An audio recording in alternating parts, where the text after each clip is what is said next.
Visione dal cuore sportivo. Alla guida Antonino Danna.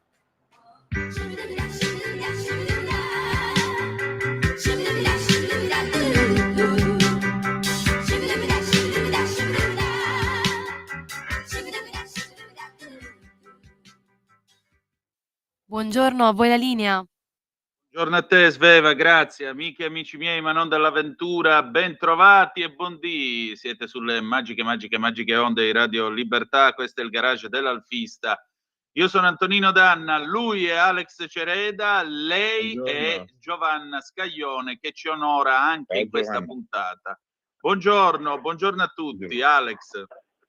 Buongiorno, sono Giovanna e vi do un abbraccio a tutti gli alfisti con tutto il cuore. Grazie Giovanna. Ciao. Grazie. Alessandro, buongiorno. Buongiorno anche a te. Allora. Dimmi. No, vabbè, decidiamoci per chi iniziare, Antonino.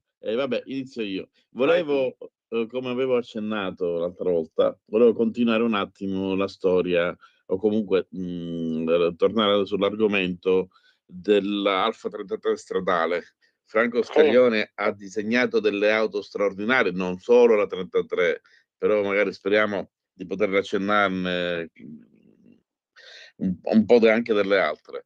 La punta di diamante della sua produzione è stata una delle auto che viene considerata una delle auto più belle del mondo, che è l'Alfa 33 stradale, un'auto che immaginate già allora pesava qualcosa come 700 kg, niente, costruita in pochissimi esemplari, credo che furono costruiti solo 18 telai, di cui uno andò distrutto. Un'auto in particolare nelle interrompo, forme. Alessandro. Sì. Costruite nel vero senso della parola, costruite, vendute solo di 12 esemplari. Ah, bene, ecco, grazie della tua precisione. Prego.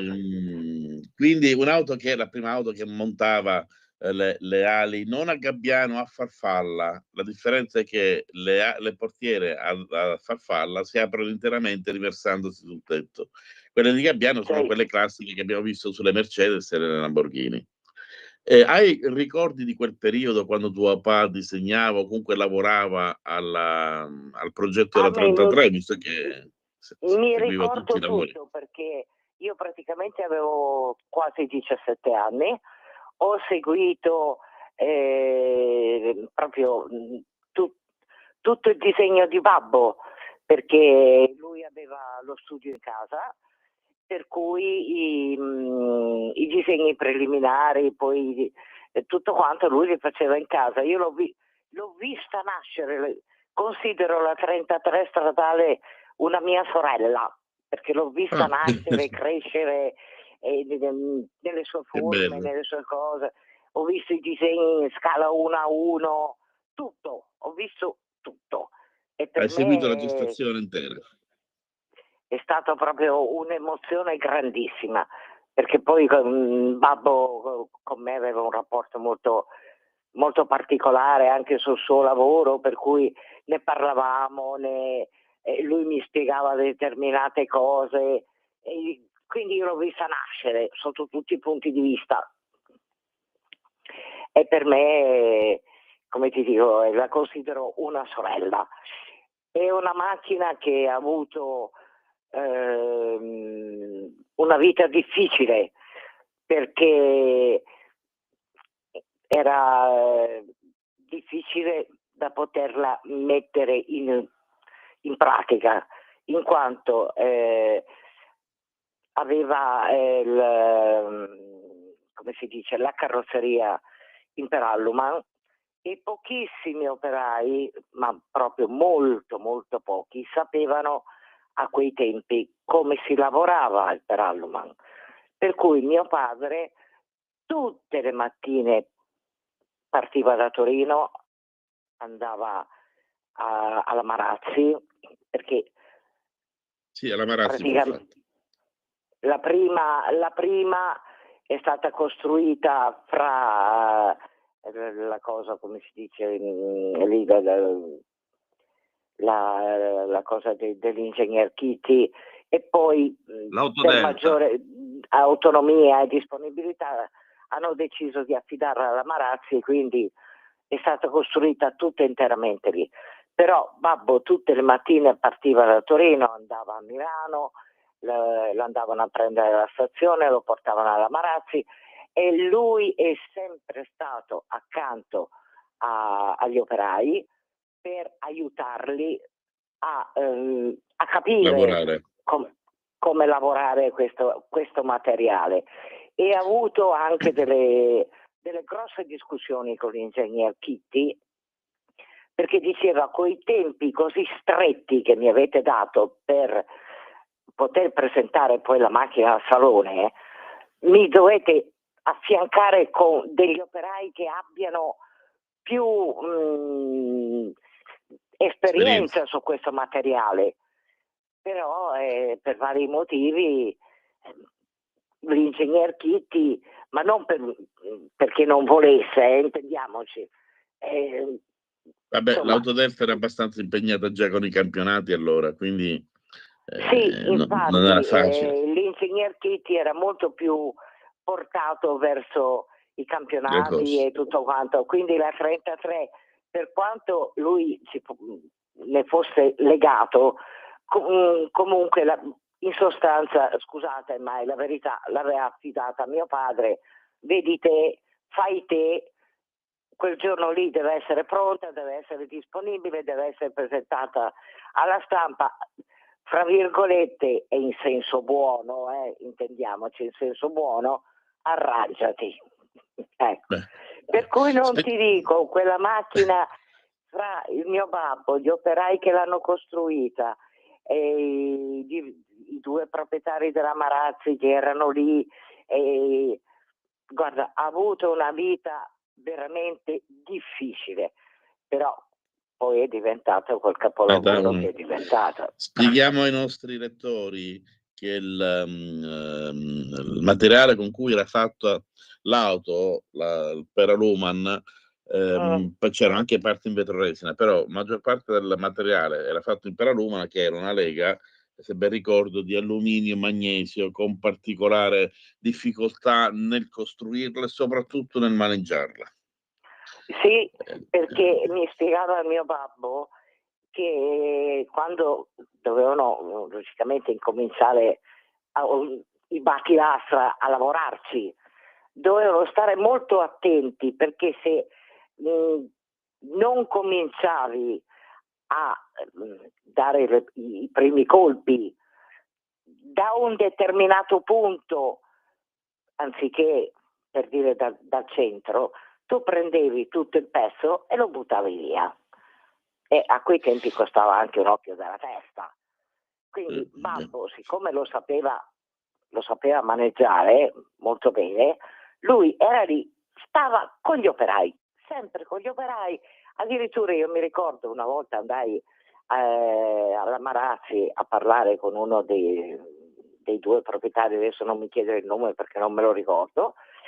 Mi disse: signora, sa quante volte in quei pochi minuti che ci si interrompeva per poter anche solo mangiare quella mezz'ora, per 3/4 d'ora per il pranzo, suo padre si infilava da una parte su un divanetto e si addormentava, e appena gli operai avevano finito lo chiamavano: signor Scaglione venga, e babbo era lì disponibile.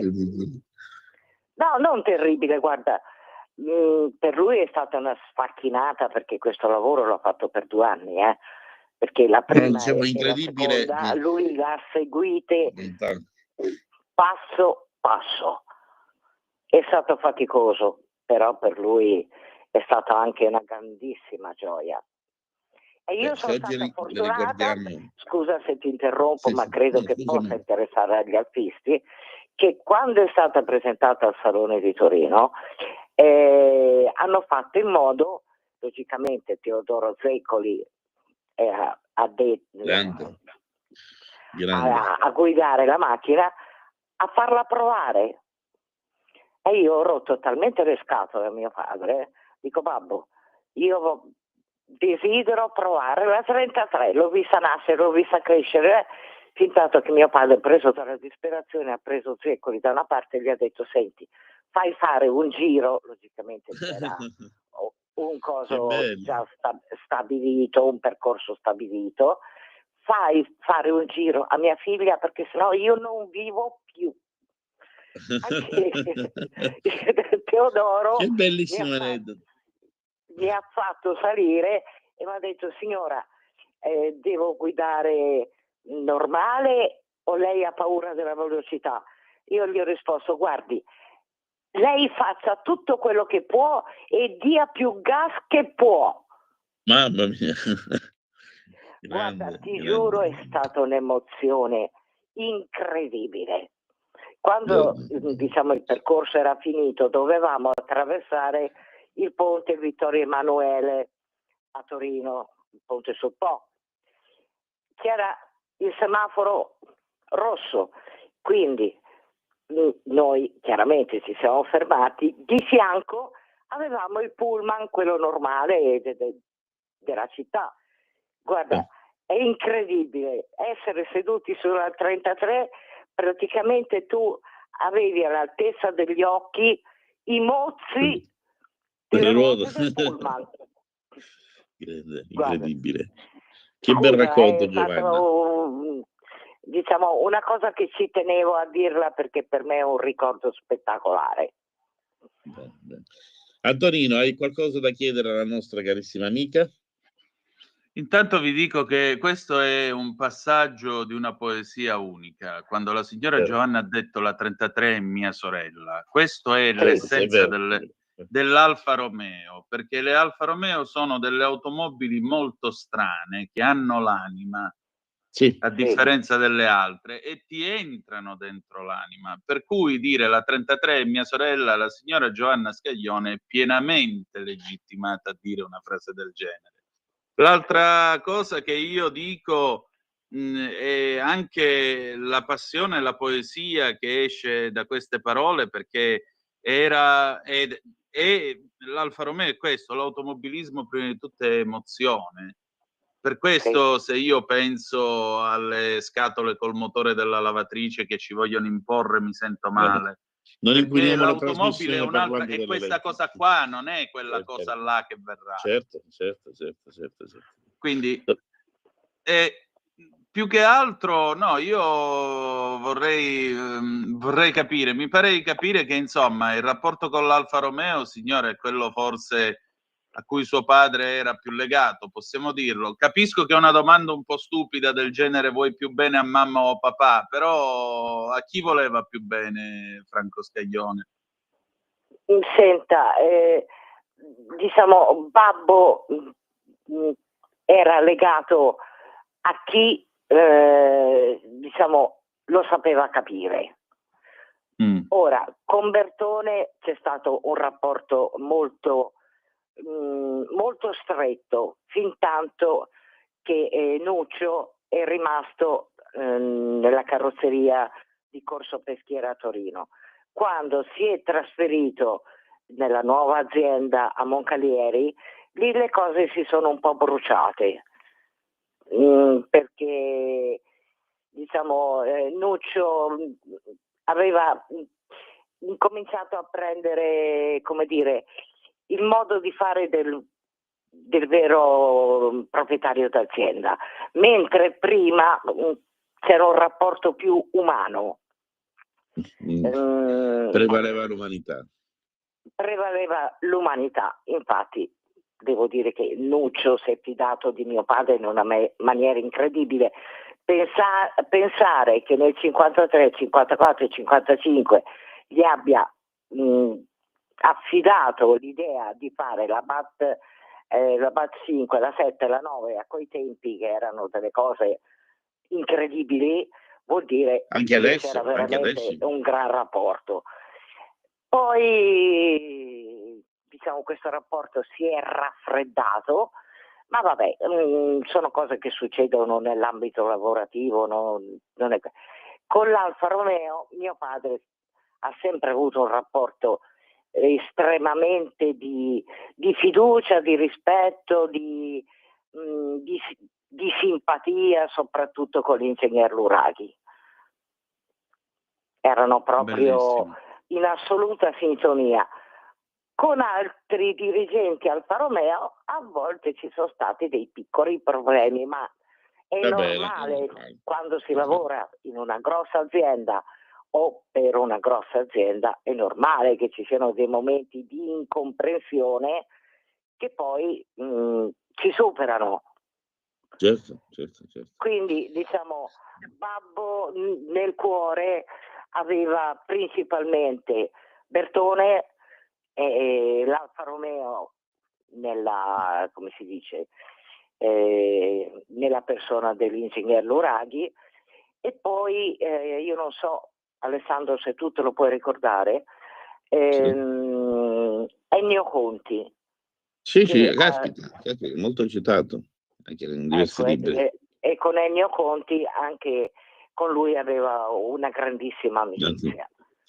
Dobbiamo anche, Dante diceva, la bellezza nella verità delle cose. Per Franco Scaglione è stato progettare una varietà di auto straordinarie diverse. Per l'Alfa Romeo non ha disegnato solo auto che sono andate in produzione in numero, diciamo così, diverso, ma anche dei prototipi, nel caso delle BAT e comunque della 2000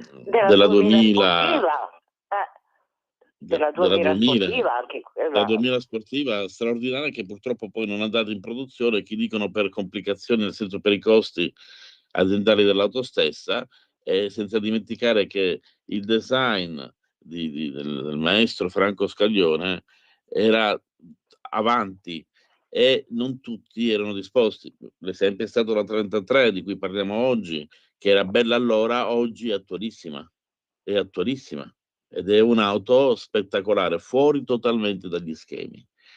Sì, questa è forse la cosa che più l'artista, l'appassionato ha accettato, cioè traspare da queste auto l'impegno che quest'uomo, la dedizione che quest'uomo ha donato, e tu che ne sei figlia hai visto quotidianamente il lavoro del tuo babbo.